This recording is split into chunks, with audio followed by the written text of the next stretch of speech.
He was North Dakota's infamous governor, who served 2 non-consecutive terms, the first of which ended with his forcible removal from office following 2 felony convictions. A controversial figure who later returned to the state's top office and then became a U.S. Senator, alongside a rapid rise of a new political party that ushered in a progressive era that formed state institutions that still exist today.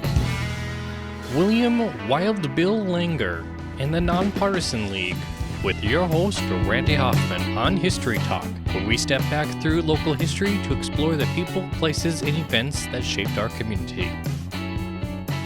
History Talk streams exclusively Thursdays at 10 a.m. on KFYR+.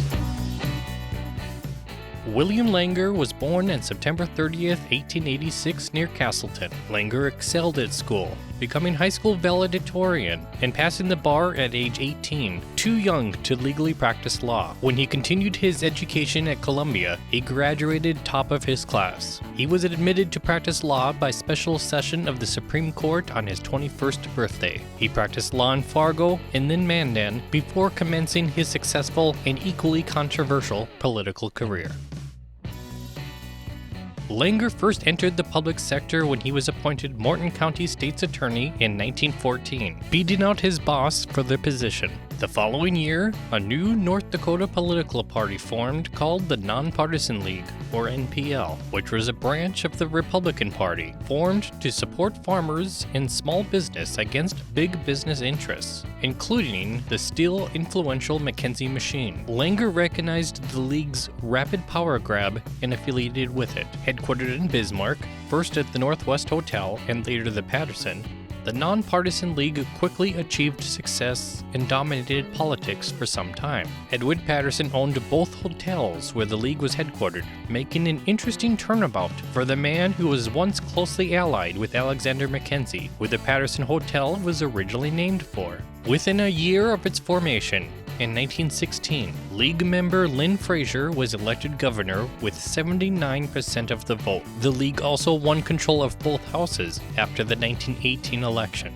The Nonpartisan League ushered in a progressive movement that established several state-owned institutions to shift the balance of power away from big business, including the Bank of North Dakota, the North Dakota State Mill, and a state-owned railroad.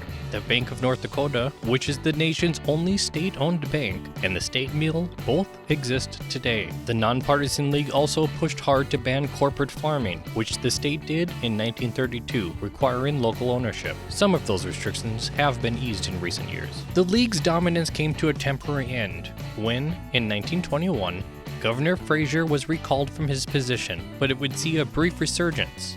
Despite its origins as a faction within the Republican Party, the Nonpartisan League later merged with the North Dakota's Democratic Party in 1956 to form the North Dakota Democratic Nonpartisan League Party, with the abbreviations D/NPL. The League had become fractured into 2 conflicting sides. The old guard conservatives of the League merged with the state's Republican Party, while the League's liberal members merged with the Democrats. Upon merging, Democrats only held 5 of the 162 state legislative seats. That number grew to 67 within 3 years, as the Democratic Party asserted influence in North Dakota that lasted for decades. Between 1961 and 1992, Democrats controlled the state's highest office for all but 4 years.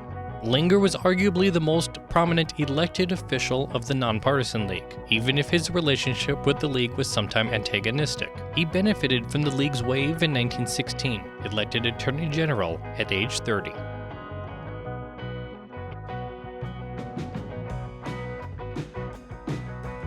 Langer's devious practices began early into his political career. In one such example, Langer allegedly organized a social gathering only to have the club raided to amplify his public crusade against liquor. North Dakota had been a dry state since entering the Union.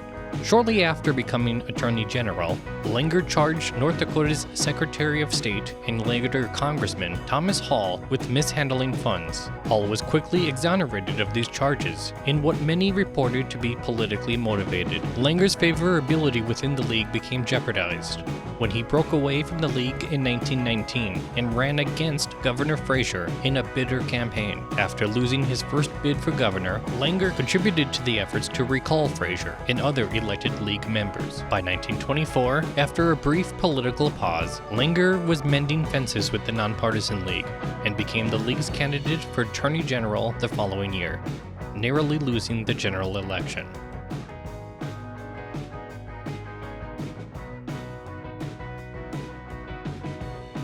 He was eventually elected governor in 1932 and almost immediately began abusing the confines of his power, which would inevitably lead to his 2 felony convictions and forced removal from office 2 years later. Authorities charged Langer with conspiracy to extort funds from federal employees and blocking the orderly operation of an act of Congress. In the first charge, Langer required all state employees to devote 5% of their salaries to the Nonpartisan League and to subscribe to his publication, The Leader. Langer also posted guardsmen at the Executive Mansion to patrol unwanted visitors, and he cleaned house, firing non-conforming employees allegedly without cause. Despite these obvious abuses of power, Langer's support remained quite high. 7 others were originally charged with Langer. 4 of them stood trial, and 2 of which were employees of the Leader. The trial began on May 22nd in Fargo and spanned more than 3 weeks. 12 jurors were to decide the fate of their provocative governor. Langer and his co-defendants entered a plea of not guilty and denied all charges. The deadlock jury deliberated for 60 hours before voting to convict Langer and his co-defendants at 11:25 p.m. on June 16, 1934, delivering the verdict shortly after midnight.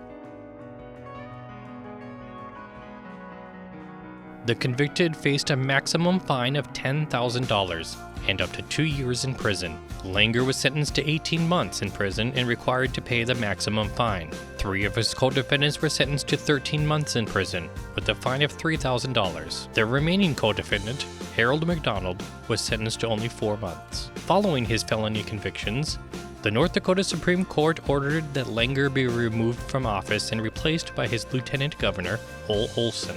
Langer did not relinquish his position willingly. When the United States Congress officially recognized Olson as governor, Langer declared North Dakota's secession from the United States. He then declared martial law and called a special legislative session, where he would appear before the House and proclaim, "I am still your governor." Langer called for impeaching members of the state Supreme Court and his replacement, Ole Olson. Finally accepting his fate, Langer eventually stepped down and Olson assumed governorship. Even so, the combative former governor remained residing at the governor's mansion. Langer's wife, Lydia, ran for governor later that year, but she lost. After 3 additional trials, Langer was acquitted of all charges and then re-elected governor, serving again from 1937 to 1939. After serving his second term as governor, which weren't 4-year terms until 1964, North Dakota elected him to the U.S. Senate, where his past transgressions became a hurdle and almost disqualified him from serving. Several North Dakotans petitioned the Senate not to seat Langer. He was seated pending an investigation into his character that could jeopardize his seat. That investigation took a year and produced a 4,200-page report proclaiming Langer to be morally unfit to serve, chiefly citing his actions during and after his felony trial. The dissenting opinion argued that North Dakotans were aware of Langer's questionable moral character when electing him. They noted that the Constitution made no reference to, quote, moral purity. At that March, Langer's fellow senators debated his character for weeks before voting 2-1 to uphold Langer's seat. He won 3 more Senate terms, remaining a senator until dying in office in 1959. His funeral was held in the Senate chamber. As a senator, Langer eventually served as Judiciary Committee chairman and was noted to be one of only 2 senators to vote against the United Nations Charter.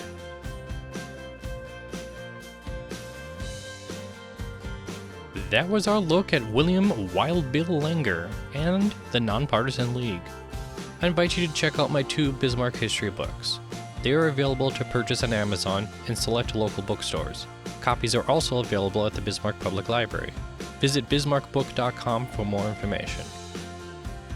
Next, we'll learn about establishing Bismarck's first utilities, the waterworks, telephone, and electricity, including a look at Hughes Electric. Is there a local history topic you'd like to be featured? Email suggestions to historytalk@kfyrtv.com.